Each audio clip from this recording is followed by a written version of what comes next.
जी हाँ, आज हम बात करेंगे जीएमसीजी यानी ग्रोसरी और कंज्यूमर गुड्स सेक्टर के बारे में, जो हाल ही में निवेशकों का ध्यान खींच रहा है।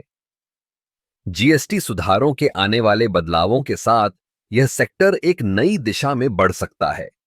आपको पता है, जीएसटी में सुधार का मतलब है कि टैक्स की दरें और सिस्टम में बदलाव हो सकते हैं। इससे एफएमसीजी कंपनियों को फायदा हो सकता है, क्योंकि उन्हें अपने उत्पादों की कीमतों को और अधिक प्रतिस्पर्धात्मक बनाने का मौका मिलेगा। अब सोचिए, जब टैक्स की दरें कम होंगी तो कंपनियों के लिए अपने प्रोडक्ट्स की कीमतें घटाना आसान होगा। इससे उपभोक्ता भी खुश होंगे और बिक्री में बढ़ोतरी होगी। और जब बिक्री बढ़ेगी तो निवेशकों का ध्यान भी इस सेक्टर की ओर और बढ़ेगा। विशेष रूप से ऐसे ब्रांड्स जो रोजमर्रा की जरूरत की चीजें बेचते हैं, जैसे कि खाद्य पदार्थ, पेय और व्यक्तिगत देखभाल के उत्पाद, वे इस बदलाव से सबसे अधिक लाभान्वित हो सकते हैं। उदाहरण के लिए, कंपनियां जैसे कि हिंदुस्तान यूनिलीवर, नेस्ले और डाबर, जो पहले से ही मजबूत ब्रांड पहचान रखती हैं, उनके लिए यह एक सुनहरा मौका हो सकता है।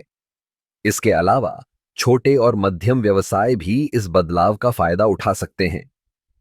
जीएसटी के सुधारों से उन्हें अपने उत्पादों को अधिक आसानी से बाजार में लाने का मौका मिलेगा। इससे प्रतिस्पर्धा बढ़ेगी और उपभोक्ताओं को बेहतर विकल्प मिलेंगे। एक और महत्वपूर्ण पहलू है डिजिटल मार्केटिंग का।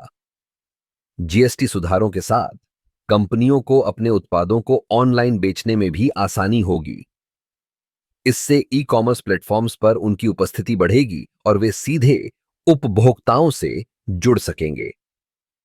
तो यह कहना गलत नहीं होगा कि जीएमसीजी सेक्टर में आने वाले समय में काफी संभावनाएं हैं।